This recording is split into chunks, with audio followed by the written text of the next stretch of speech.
Bienvenidos una vez más a nuestro ministerio, la Iglesia Sencilla en Casa, y bienvenidos a nuestra serie, Bendiciones y Beneficios de la Iglesia Sencilla en Casa.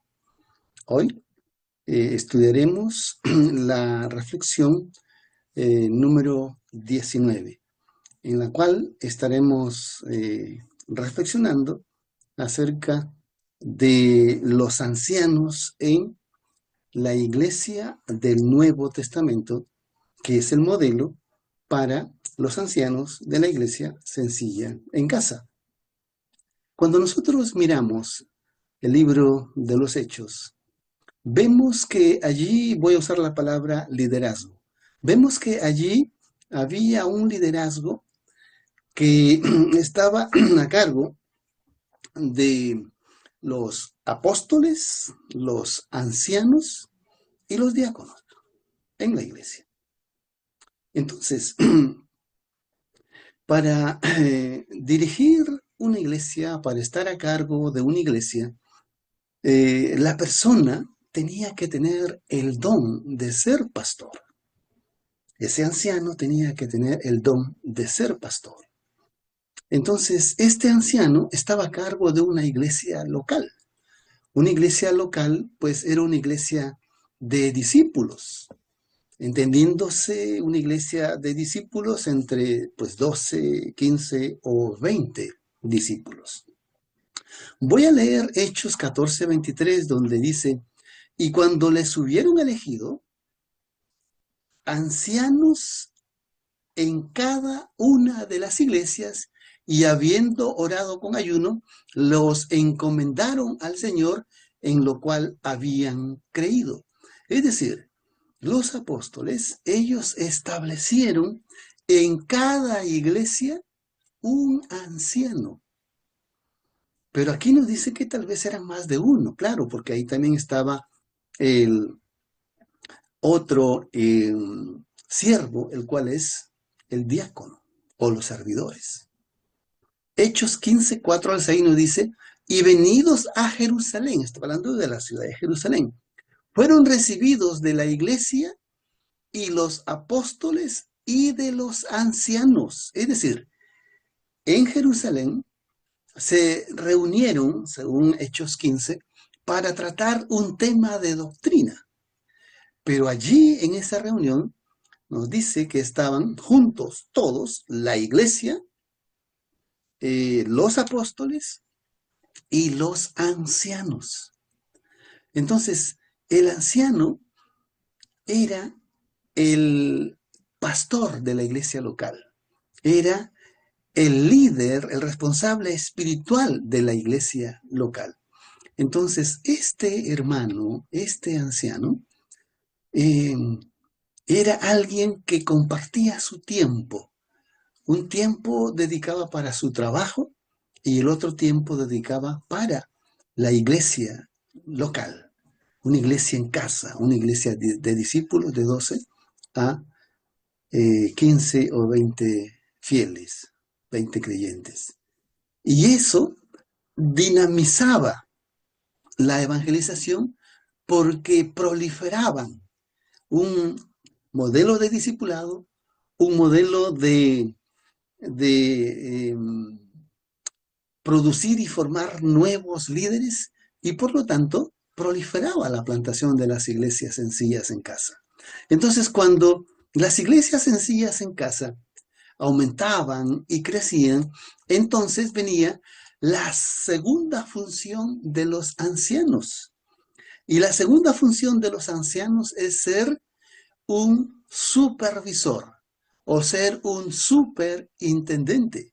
Entonces, cuando en una ciudad eh, empezaban con una iglesia y luego crecía y llegaban a un número de 5, entonces en esas 5 iglesias se nombraba a un supervisor. La Biblia usa la palabra episcopo o usa la palabra obispo. Obispo era para aquel anciano que estaba a cargo de las iglesias de una ciudad.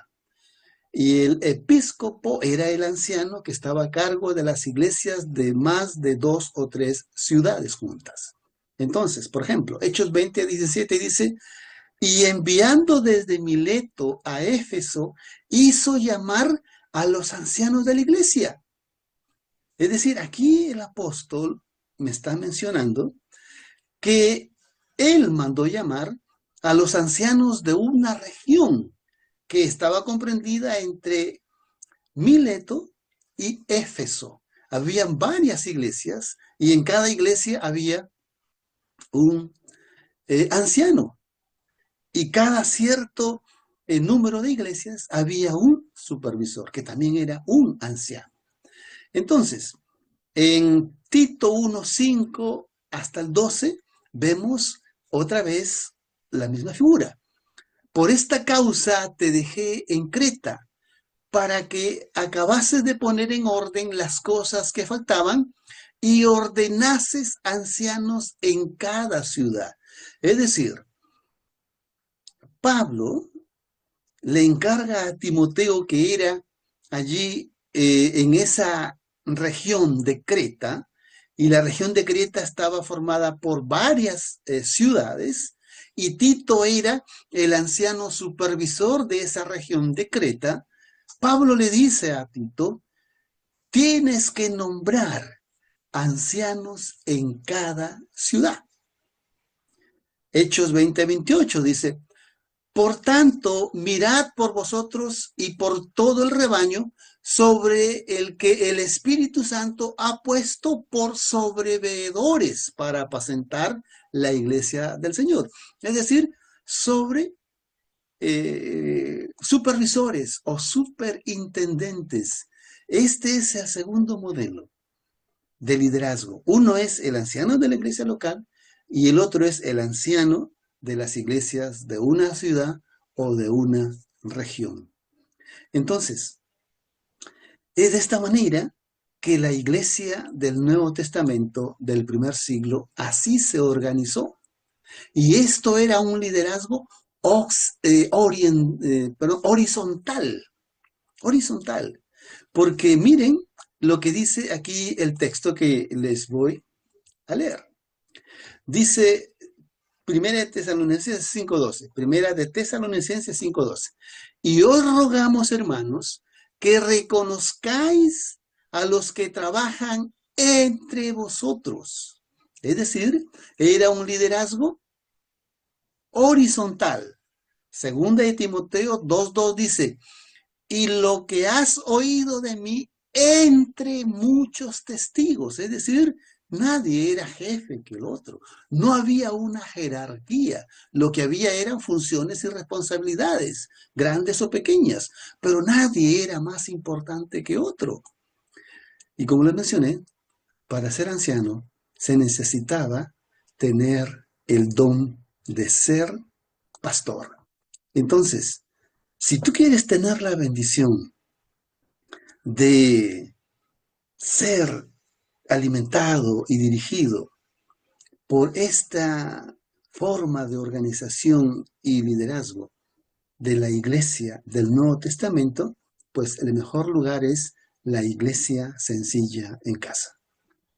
Vas a desarrollar tus dones espirituales, vas a desarrollar tu carácter mediante los frutos del Espíritu Santo, vas a ser discipulado y vas a ser formado como un futuro líder o dirigente de la iglesia. Aquí hay lugar para todos. No es como la iglesia tradicional, que solamente la élite es la que dirige y el resto están sentados pasivamente en los asientos. Aquí no. Aquí cada cual pone en ejercicio sus dones espirituales para la edificación del cuerpo de Cristo, que es la iglesia. Te espero la próxima presentación. Antes de irte, queremos decirte que el propósito de nuestro ministerio es apoyarte en tu crecimiento espiritual, en el conocimiento de la palabra del Señor y en el conocimiento de la voluntad del Señor. Si este mensaje te ha servido espiritualmente, queremos decirte que tú nos puedes apoyar. Tú nos puedes ayudar cuando miras un video, cada vez que te suscribes, cada vez que le das un me gusta, cada vez que haces un comentario o cada vez que lo compartes. De esta manera es la forma como tú nos puedes ayudar para que nosotros podamos llegar a otras más personas. Estas son nuestras redes sociales y vías de contacto para que nosotros podamos servirte de una mejor manera. Que Dios te bendiga.